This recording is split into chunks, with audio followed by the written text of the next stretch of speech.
ফল দেওয়ার মালিক কে? ফল দেওয়ার মালিক কিন্তু আল্লাহ। কিন্তু আমরা ফসল লাগাইয়া গ্যারান্টি দিতে পারবো না যে এই ফসলের মধ্যে ফল হবে, এরকম গ্যারান্টি আমরা কেউ দিতে পারবো না। কিন্তু আল্লাহ পাক রব্বুল আলামিন বলে যে বান্দারে আমার জমিনের মধ্যে শুধু তুমি ফসল লাগাইলে, আর আমি আল্লাহ পাক রব্বুল আলামিন সেটাকে কি করলাম, সেখান থেকে আমি আল্লাহ পাক রব্বুল আলামিন ফল দিলাম। এই যে ফল যে আল্লাহ পাক রব্বুল আলামিন দিলেন, দেওয়ার পরেই আল্লাহ পাক রব্বুল আলামিন বলতেছে আমি ফল দিলাম ঠিকই, কিন্তু ফলটা তুমি ভক্ষণ করবে, খাবে দাবে, এটা নিয়ে চলবে, এটা নিয়ে জীবন বাস্তবায়ন করবে। তো এটার জন্য আমি কিছু সিস্টেম কিন্তু আমি আল্লাহ পাক রব্বুল আলামিন দিছি, এই সিস্টেমটা তোমাকে অবলম্বন করতে হবে। যেমন আল্লাহ পাক রব্বুল আলামিন পবিত্র কোরআনের মধ্যে বলে অমিম্মা আখরাজনাকুম মিনাল আরদ, আল্লাহ পাক রব্বুল আলামিন বলে আমার দেওয়া জমিনের মধ্যে তোমরা যে ফসল ফলাইতেছো, এই যে ফসল ফলাইলে এই ফসল তোমাদেরকে দেওয়া যে তোমাদের এই হালাল উপার্জন থেকে, হালাল ফসল থেকে তোমাদেরকে যাকাত দিতে হবে। কি দিতে হবে? যাকাত দিতে হবে। আল্লাহ পাক রব্বুল আলামিন যে ফসলের মধ্যে আমার ফল দিল, এই ফল যে আমরা এবার খাবো, এই ফল যে নিয়ে আমরা এবার ব্যবহার করব, এটার জন্য দেখেন ব্যবহার করার সময় আল্লাহ পাক রব্বুল আলামিনের সিস্টেম, আল্লাহ পাক রব্বুল আলামিনের হুকুম, আল্লাহ পাক রব্বুল আলামিনের আদেশ। কিন্তু দেখা যাচ্ছে আমরা ভাই কি করি, এই ফসল পাওয়ার পরে আমরা দুনিয়াতে যখন আমরা ফসল পাইতেছি, টাকা পাইতেছি, অর্থ পাইতেছি, পাওয়ার পরে আল্লাহ পাক রব্বুল আলামিনের হুকুম, আদেশ, রাসূলের সুন্নত সমস্ত কিছু ভুলে যাইতেছি, আল্লাহ পাক রব্বুল আলামিন আবারও বলে সূরা আনআম আয়াত 141, আল্লাহ পাক রব্বুল আলামিন বলে ওয়া আতু হাক্কাহু ইয়াওমা হাসাদ, তোমাদেরকে যে ফসল আমি জমিনের মধ্যে ফলাইলাম, ফসল যে দিলাম, এই ফসল যেদিন তুমি কাটবে, এই ফসল কেটে যদি তুমি বাড়ির মধ্যে নিয়ে যাও, ফসল মারার সঙ্গে সঙ্গে আগে তোমাকে যাকাত দিতে হবে। কি করতে হবে? কার হুকুম? কার হুকুম? আল্লাহর হুকুম। তাহলে বোঝা যাচ্ছে যে এটা আমার উপর ফরজ, এটা আমার উপরে ফরজ। কিন্তু দেখা যাচ্ছে এই ফরজ কাজটা করার আগে আমি আমার ফরজটাকেই সারানোর আগে ব্যস্ত। কি বলেন, ঠিক না? ঠিক, আমার ফরজটাকেই সারানো নিয়ে ব্যস্ত আমি। এই যে জমিনের মধ্যে যে আমরা ধান লাগাইলাম, এখান থেকে আল্লাহ পাক রব্বুল আলামিন যে ধান দিল, এই জমিন থেকে যে আল্লাহ পাক রব্বুল আলামিন এত সুন্দর ফল দিল, ফুল দিল আপনাকে আমাকে, তাহলে এখানে আল্লাহ পাক রব্বুল আলামিনের হুকুম আছে কি আছে না? আল্লাহ পাক রব্বুল আলামিনের হুকুম আছে, রাসূলের সুন্নত আছে কি আছে না? রাসূলের সুন্নত আছে। কিন্তু দেখা যাচ্ছে আমরা সেই জায়গাতে যদি আল্লাহর হুকুম, রাসূলের সুন্নত, সেখানে যদি আমরা জাস্টিফাই না করি, সেখানে যদি আমরা লাগানোর চেষ্টা না করি, তাহলে আমরা কি মুখের মধ্যেই শুধু বললে হবে যে আমরা রাসূলের অনুসরণ করি? না, শুধু মুখের মধ্যে বললেই হবে না। যখন আমরা কাজ করব, কাজে যখন বাস্তবায়ন করব, কাজে যখন টিকলি বোঝা যাবে যে না, এই যে কথা প্রথমেই বললাম, যে কাজ আমি করি, এই কাজ কোনো ব্যক্তি যদি বলে এই ব্যক্তিটা ওই কাজকে ভালোবাসে না, অন্য মানুষ এমনিতেই বলবে যে না তুমি কি পাগল হয়েছো, ও যদি কাজকে ভালো না বাসতো তাহলে কি ও কাজ সে করতো? কোনোদিন এই কাজ সে করতো না। আর আপনি আমরা যদি ভাই এরকম রাসূলের সুন্নত, রাসূলের অনুসরণ করা যদি মুখ থেকে বলি, অন্তর থেকে যদি এটা হয় আমার, তাহলে আমাকে কি করতে হবে? রাসূলের অনুসরণ, রাসূলের সুন্নত অনুযায়ী আমাদেরকে জীবন বাস্তবায়ন করতে হবে। আর রাসূলের সুন্নত অনুযায়ী আমরা যদি জীবন বাস্তবায়ন করতে পারি, আল্লাহর হুকুম, আল্লাহ পাক রব্বুল আলামিনের আদেশ অনুযায়ী যদি আমরা জীবন বাস্তবায়ন করতে পারি, অটোমেটিকলি দেখা যাবে যে রাসূলের অনুসরণ করা হবে, আল্লাহ পাক রব্বুল আলামিনের হুকুম অনুযায়ী আমাদের জীবন বাস্তবায়ন করা হবে। আর কিয়ামতের দিন আল্লাহ রাসূল সাল্লাল্লাহু আলাইহি ওয়াসাল্লাম আমাদেরকে সুপারিশ করে জান্নাতে নিয়ে যাবে। বলেন সুবহানাল্লাহ। কোথায় নিয়ে যাবে? জান্নাতের মধ্যে নিয়ে যাবে। কখন? যখন আমরা রাসূলের সুন্নত অনুযায়ী জীবন চালাবো, আল্লাহ পাক রব্বুল আলামিনের হুকুম, আদেশ অনুযায়ী জীবন বাস্তবায়ন করব। আল্লাহ পাক রব্বুল আলামিন বলে যে কিয়ামতের দিন তাদেরকে আমি, ওই ব্যক্তিগুলোকে, ওই বান্দাদেরকে, ওই বান্দিদেরকে আমি আল্লাহ পাক রব্বুল আলামিন সাক্ষ্যদাতাদের কাতারে দাঁড় করাইয়া তাদেরকে আমি জান্নাত পর্যন্ত পৌঁছে দেবো। বলেন সুবহানাল্লাহ। কিন্তু দেখা যাচ্ছে যে আজকে যে কাজগুলো আমাদের করা যাবে না, যে কথাগুলো আমাদের বলা যাবে না, সেই কাজগুলো আমরা বেশি করি, সেই কথাগুলো আমরা বেশি বলি। এই যে বর্তমানে দেশের মধ্যে চলতেছে কি অরাজক একটা, চিন্তা করে দেখেন কে কেমন ক্ষমতায় যাবে আর কে ক্ষমতায় যাবে না। হ্যাঁ, এটা নিয়ে কত কাড়াকাড়ি, কে কোন সিট নিবে আর কোন সিট নিবে না, কে কোন সিট পাবে আর কোন সিট পাবে না, এটা নিয়ে তাদের এখন থেকেই গবেষণা শুরু হয়ে গেছে। কিন্তু আসলেই ওই সিট, ওই গদির মধ্যে বসানোর মালিক কে? কে বসানোর মালিক কে? আল্লাহ। আল্লাহ পাক রব্বুল আলামিন বলে, কুল্লিল্লাহুম্মা মালিকাল মুলকি তুতিল মুলকা মান তাশাউ ওয়া তুইজ্জু মান তাশাউ ওয়া তুযিল্লু মান তাশাউ। আল্লাহ পাক রব্বুল আলামিন বলে, সম্মান দেওয়ার মালিকও আমি, আবার সম্মানী ব্যক্তিকেও অসম্মান করারও মালিক আমি। তুমি যতই চেষ্টা করো না কেন, তুমি যত কিছুই তোমার হোক না কেন, তোমার যত টাকা হোক না কেন, যত পয়সা হোক না কেন, যত সন্তানাদি হোক না কেন, তুমি যত বংশ বুনিয়াদ তোমার থাক না কেন, তোমাকে যদি সবাই ঘেরাও করে রাখে, তোমাকে যদি সম্মান সবাই মিলে একই সাথে দিতে চায়, কিন্তু আল্লাহ পাক রব্বুল আলামিন যদি তোমাকে সম্মানই না করে, তুমি অটোমেটিকলি অসম্মানী হয়ে যাবে। বলেন ঠিক না বেঠিক? আর আল্লাহ পাক রব্বুল আলামিনের তরফ থেকে যদি আমার উপরে সম্মান হয়, আমাকে যদি সম্মানই বলে ঘোষণা দেওয়া হয়, তাহলে পৃথিবীর সমস্ত মানুষগুলো যদি এক পাশে হয়, আর আল্লাহ পাক রব্বুল আলামিনের কথা যদি এক পাশে হয়, তাহলে দেখবেন আল্লাহ পাক রব্বুল আলামিন বলে, তোমাকে সমস্ত পৃথিবীর মানুষগুলো অসম্মান করতে চায়, কিন্তু আমি আল্লাহ তোমাকে সম্মানী হিসেবে ঘোষণা দিয়েছি, কেউ তোমাকে অসম্মান করতে পারবে না। বলেন ঠিক না বেঠিক? কেউ তোমাকে অসম্মান করতে পারবে না। আর এই জিনিসটা দেখতে আমাদের চোখের সামনেই আমরা দেখলাম। অনেক ব্যক্তি আমরা বলি, হায় রে, আল্লাহ পাক রব্বুল আলামিন যে কবরে নেয়, কবরে নিয়ে যাওয়া যে হিসাব নিকাশ করে, কবরে নিয়ে যাওয়া যে অনেক কিছু করবে, এটা আমাদেরকে দেখায় না কেন? আরে দেখায় না কেন? ওটার চাইতে আরো বড় জিনিস আমাদেরকে দেখাইতেছে। এই যে বিগত যে সরকার আমাদের কাছ থেকে বিদায় নিয়ে গেল, বলেন তো, এই যে সরকার একটা মনে করেন যে সংসদ তিনি তৈরি করেই ফেলছিলেন। কি? তিনি নিজেই একটা সংসদ তৈরি করে ফেলছিলেন। যত আওয়ামী লীগ আছে, লীগপন্থী যত আছে, সমস্তগুলো তার পক্ষপাতী। বলেন ঠিক না বেঠিক? সমস্ত লীগ তার পক্ষপাতী, সেনাবাহিনী তার পক্ষপাতী, র্যাব বাহিনী তার পক্ষপাতী, যত বাহিনী আছে সমস্ত বাহিনীগুলো তার পক্ষপাতী হয়ে গিয়েছিল। তাহলে এত বাহিনী, এত অস্ত্র, এত কিছু, এত বন্ধু বান্ধব, আপনজন, এত টাকা পয়সা, বিল্ডিং, এত কিছু থাকার পরেও সামান্য অস্ত্র কিছু যুবক ছেলেদের আন্দোলনের মধ্যে তাকিয়ে দেখেন, তিনি বাংলাদেশে থাকতে পারলেন না, অন্য দেশে পালিয়ে যাইতে হলো। বলেন ঠিক না বেঠিক? এটা দেখে আমাদেরকে শিক্ষা গ্রহণ করার দরকার যে একজন সরকার এত বড় ক্ষমতাশালী হওয়ার পরে, এত টাকার মালিক হওয়ার পরেও, এত অস্ত্রের মালিক হওয়ার পরেও, এত বন্ধু বান্ধব, এত কিছু তার চারিদিকে ঘিরাও করে রাখার পরেও সামান্য নিরস্ত্র কিছু যুবকের ধাক্কাতে তেনাকে যদি দেশ ছাড়া হতে হয়, অসম্মানী হতে হয়, তাহলে আল্লাহ পাক রব্বুল আলামিন আমাদেরকেও অসম্মান করতে সময় লাগবে না। বলেন ঠিক না বেঠিক? যদি আমরা আল্লাহর হুকুম অনুযায়ী আমাদের জীবন বাস্তবায়ন না করি। আজকে আমরা জমিন থেকে ফসল ফলাইলাম, এই ফসল ফলাইয়া বাড়ির মধ্যে নিয়ে গেলাম, বাড়ির মধ্যে নিয়ে যাওয়ার পরে নিজের গোডাউনের মধ্যে সমস্ত কিছু রাখিয়ে দিলাম, বস্তা করে নিজের মতো রাখে দিলাম, মনে করলাম যে এখানে আল্লাহর হুকুম আছে, এখানে রাসূলের সুন্নত আছে, এই জিনিসটাকে সিস্টেম অনুযায়ী আমাকে ব্যবহার করতে হবে। সেই সিস্টেমটা বাড়িতে নিয়ে যাওয়ার পরে আমরা ভুলে যাই। কি? ওই 100 মন, 200 মন, 500 মন, 1000 মন ধান মনে করছো যে তোমাকে সুস্থ রাখবে? ওই 1000 মন ধান মনে করছো যে তোমাকে কি করবে? তোমাকে এই 500 মন ধান তোমাকে সুস্থ রাখতে পারবে? এই 500 মন ধান তোমাকে ভালো রাখতে পারবে না। ভালো রাখার মালিক কে? এই জন্য বললেন সম্মান দেওয়ার মালিক, আবার অসম্মান করারও মালিক আল্লাহ পাক রব্বুল আলামিন পারে। তাহলে এই যে ফসল আমরা ফলাইলাম, এই যে দুইজন মনে করেন যে আমরা বছরে 2 বার যে জমিনের মধ্যে আমরা ফসল ফলাই, এই ফসল তাহলে আল্লাহ পাক রব্বুল আলামিনের হুকুম, আদেশ, কোরআন অনুযায়ী যদি আমরা জাস্টিফাই করতে যাই, তাহলে আমরা কি পেলাম?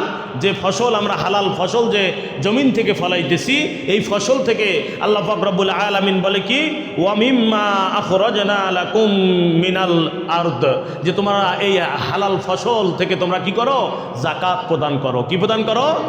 যাকাত প্রদান করো। যাকাত প্রদান করার কথা বলা হয়েছে। এবং এবার পরেক্ষণে আয়াতের মধ্যে আল্লাহ পাক রব্বুল আলামিন সূরা আনআমের আয়াত 141 নম্বর আয়াতের মধ্যে আল্লাহ পাক রব্বুল আলামিন বলে, ওয়া আতু হাক্কাহু ইয়াউমা হাসাদ।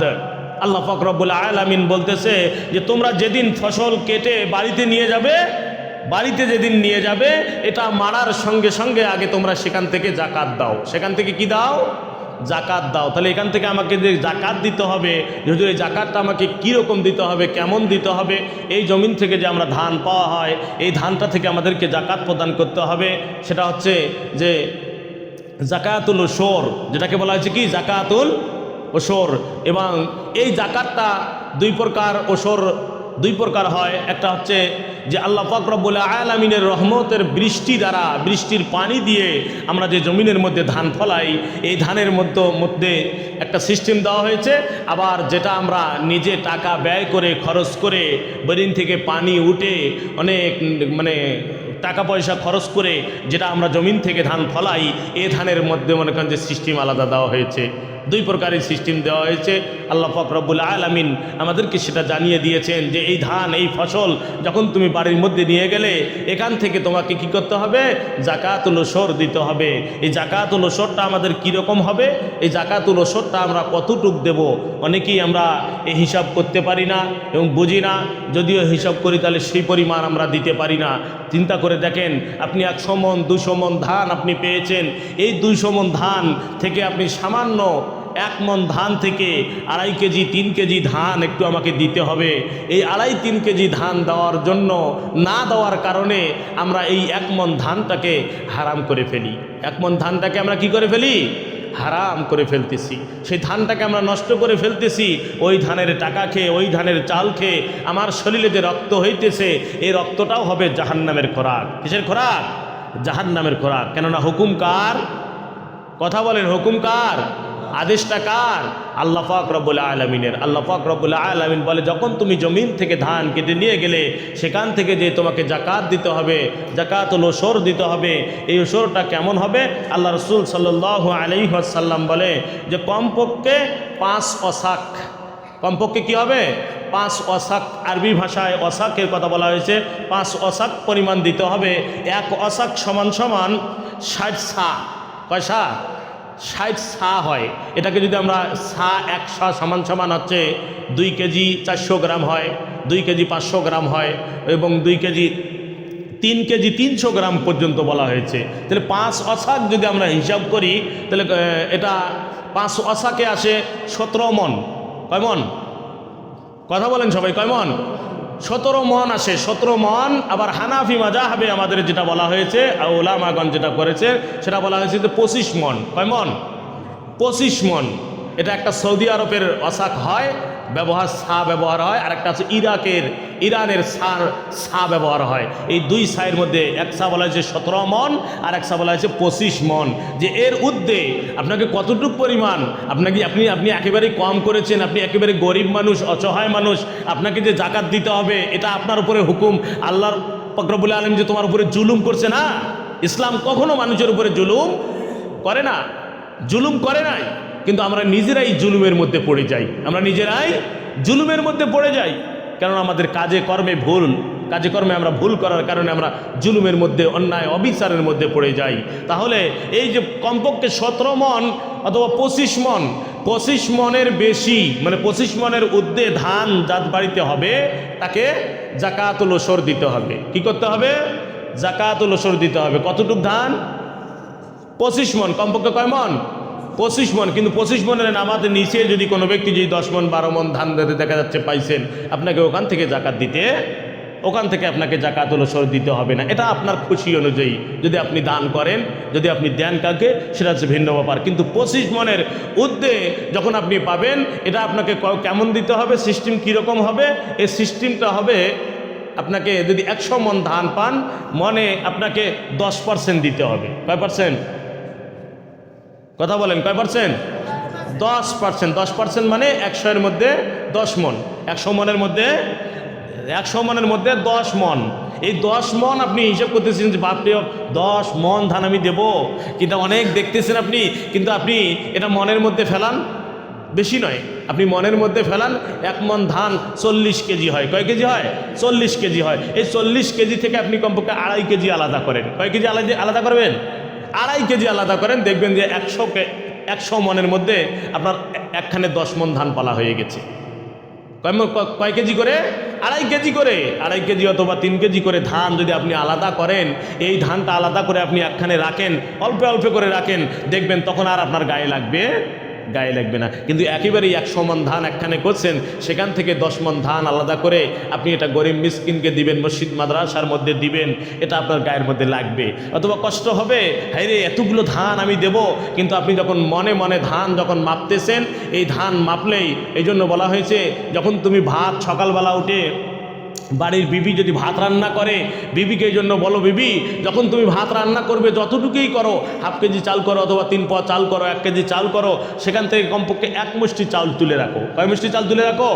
1 মুষ্টি চাল তুলে রাখো। এটা যদি তুমি মসজিদে দাও, মাদ্রাসায় দাও, এটা দেখা যাচ্ছে যে ভবিষ্যতে তোমার এটা তবিল, ভবিষ্যতের কি তবিল।